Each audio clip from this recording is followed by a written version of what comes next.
The Lord be with you. And with your spirit. A reading from the Holy Gospel according to Matthew.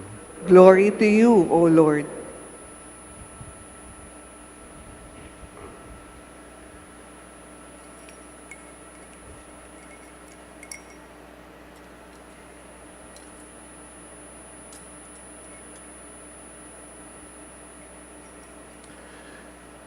Jesus said to his disciples, "Blessed are your eyes because they see, and your ears because they hear.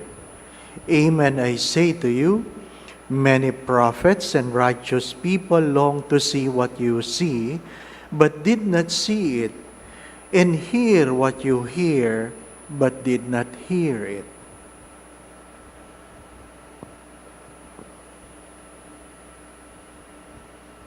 The Gospel of the Lord.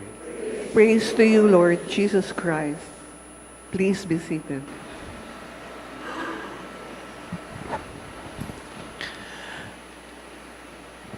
I have chosen the readings or the Gospel from the proper rather than the Gospel for the day.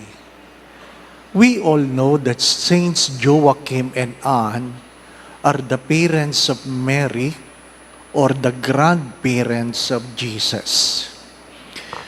If you were be given a chance to visit Jerusalem, one of the churches that you should visit is the Church of Saint Anne.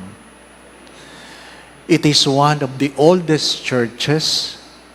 It was reconstructed. It was even used as a school for Muslim. Why? Because they recognize Mary as one among them. Quran, the book for the Muslim, has one chapter in the name of Mary. If you visit the church, the most important part is the cave under the church. It is the birthplace of Mary. It is the birthplace of Mary. When you go to that place, different churches would say, this is the birthplace of Mary. Ano pa? Lahat nagkiklaim na birthplace ni Mary. But of course, all of those that was been preserved since that century is the real one. The real one. Second, you can never find the name Joachim and Anne in the scripture. You can never find the name of Joachim and Anne in the scripture. How come we recognize it? It is by tradition. It is by tradition. It was recorded before the gospel that they were the parents of Mary. The parents of Mary. What can we learn from them? What can we learn from them? Especially as we celebrate our anniversary as a chapel. First, you don't have to be insecure if your name are not called. You don't have to be insecure if your name will not be mentioned. Why? Whether you like it or not, sometimes we are too proud that our names are being called.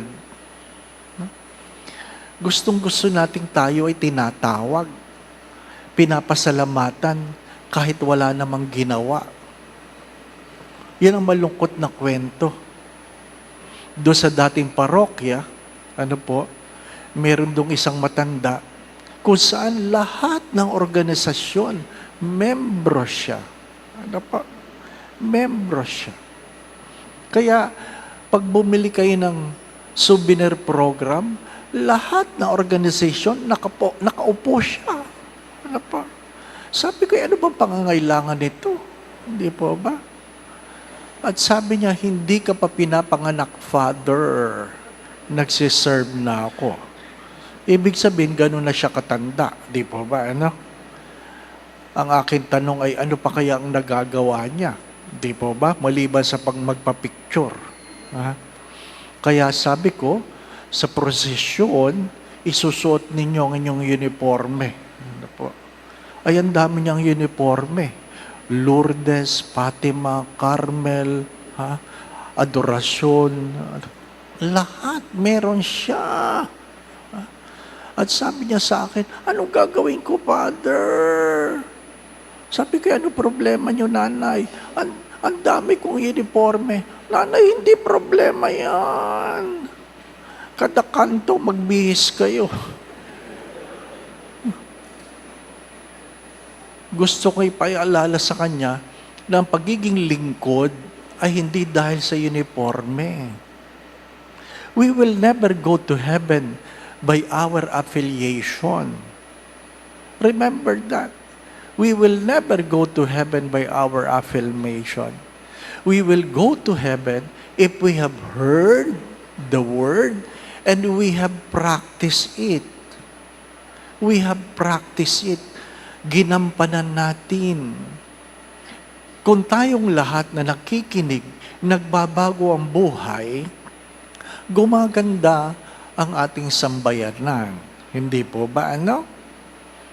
Gumaganda. Mga minamahal na mga kapatid. Dati sinasabi ko, manakawan ka na, huwag ka lang masunugan. Masunugan ka na, huwag ka lang mamatayan. Hindi po ba, ano? Ngayon, dinagdagan ko na. Manakawan ka na, huwag ka lang bahain. Ano? Kasi pag binaha ka sa panahon ngayon, talagang hindi mo alam kung malalabhan mo pa yung nabasa sa iyo. Hindi po ba, ano? Bahain ka na, huwag ka lang masunugan. Masunugan ka na, huwag ka lang mamatayan.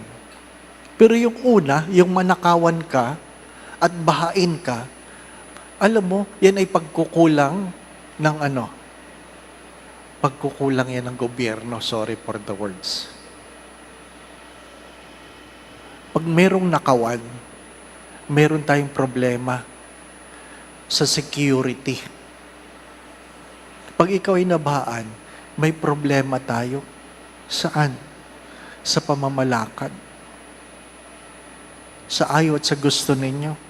May nagpadala sa akin ng dokumento kung magkano ang ginastos. Hundreds of trillion were being spent for flood control. Saan napunta yun? Feeling ko sumama sa baha. Sumama sa baha. May perma, so hindi peke. May perma eh. Mga minamahal na mga kapatid, naalala ko, yung dating head ng DPWH, sabi niya, pag nagpapagawa ng kalsada ngayon, mabuti na lang, pwede nang kunan ng picture sa ibabaw. Meron ng drone na kukuha ng picture sa kalsada. Sabi ko, bakit? Kasi noon, pag nagpapagawa ng kalsada, pag naniningil na, ang picture, yung bungad lang. Yung simula lang. Yung gitna pala, hindi pala ginawa. Saan galing yun? Saan galing yun? Yun ay pag-iisip. Maling pag-iisip. Di po ba, ano? Maling pag-iisip. Hindi naman political ano ito, ha? Sasabihin nyo si Father naman na politika. Hindi ito. Noong nakalipas na eleksyon, nakaupong ganyan, sinong iboboto nyo? Alam mo, malungkot ang aking pakiramdam. Sabi, wag yan. Bakit wag yan? Hindi yan nasusuhulan. Hello? Tama ba yun? Inuulit ko. O yung mga nakikinig sa online, tingnan yung mukha ko. Wag yan kasi hindi nasusuhulan. Ganun ba ang basihan ng pagboto? Mga minamahal na mga kapatid, anong ibig ko sabihin? Anong kaugnayan sa mga pagbasa? Ang unang pagbasa ay nangangako ang Diyos na mayroong Sabi nga, someone who will shepherd you. Because the Lord detests a shepherd that scatters his people. Someone who will gather you. Someone who will make you whole. Why the word whole important? Because to be holy is to be whole. You can never be holy being fragmented. You can never be holy by being broken. Hindi pwede hiwalay ang isip at puso. It is important. When we celebrate a birthday, an anniversary, the question is, what have we become? That's the question. What have we become? The second question is not, what have I done? No. Who are the people who have been part of our becoming? Huwag mong munang ilalagay ang iyong mga pangalan sa mga panahon ngayon sapagkat hindi mo pa alam kung ano matatapos ang kwento ng iyong buhay. Hindi mo pa alam. Marami pang pwedeng mangyari. Marami pang pwedeng mangyari. Tumatanaw tayo ng utang na loob. Hindi datin dapat binubuhat ang ating silya. What have we become? Ano sabi sa gospel?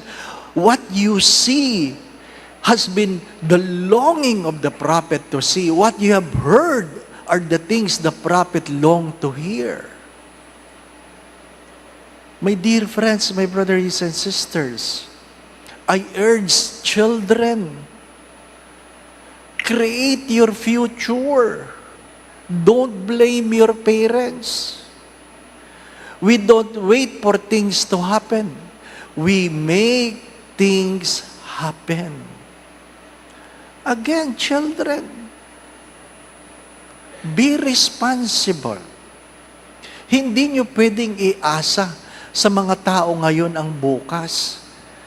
Kasi feeling ko maraming tao ngayon wala nang bukas. Wala nang pakialam sa bukas. We have to create our future. We have to create our future. We celebrate our anniversary again to the servants. Not of our doing, but the doings of the servants before. The doing of the servants before. My dear friends, my brothers and sisters, as I've said many times, we are the product of our choices. It is not necessary what we want will happen. What will happen is the kind of choices we make today. The kind of choices we make today. Again, every time you celebrate your birthday, huwag niyong tatapikin ang inyong mga balikat.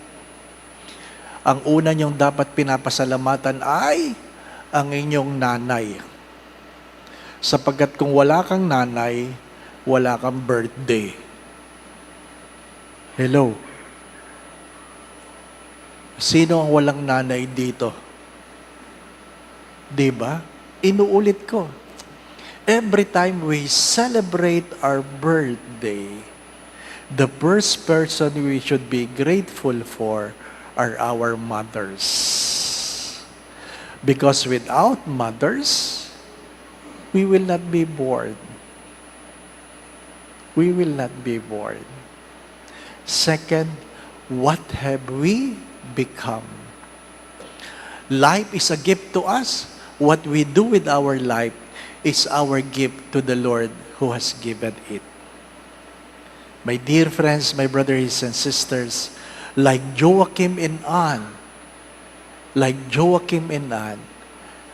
they never desired that their names will be written in the scripture. But we all know the kind of parents they are.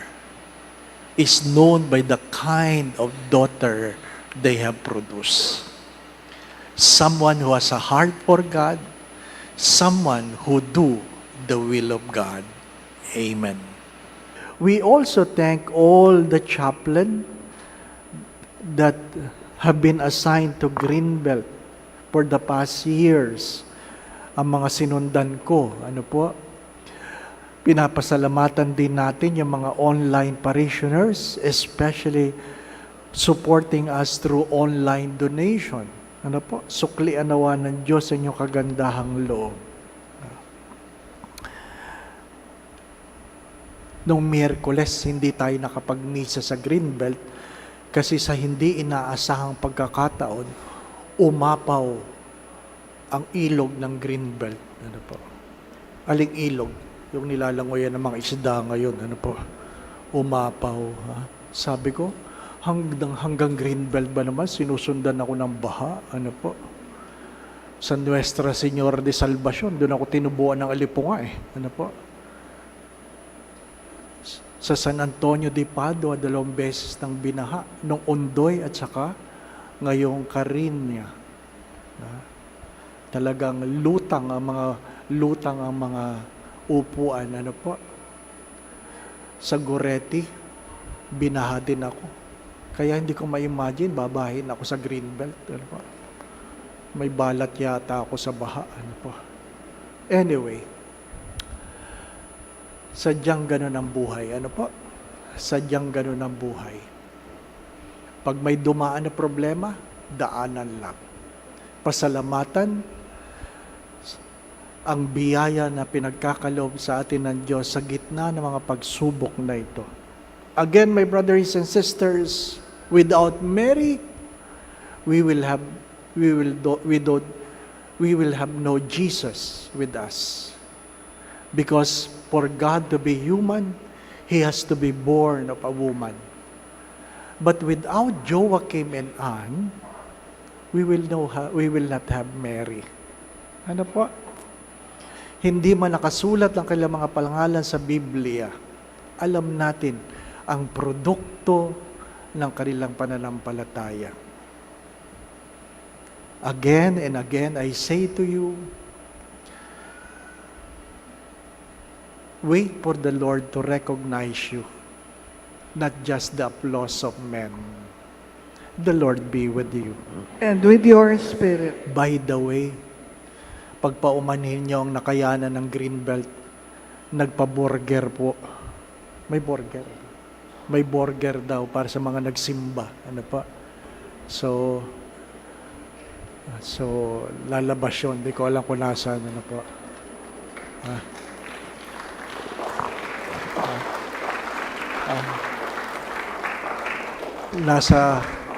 Nandun daw po sa Bless us, O Lord, in this thy gifts which are about to receive from thy bounty through Christ our Lord. Amen. The Lord be with you. And with your spirit. And may Almighty God bless you and your family, the Father, the Son, and the Holy Spirit. Amen. We go in peace to love and serve the Lord. Thanks be to God. Maraming salamat po sa inyong lahat.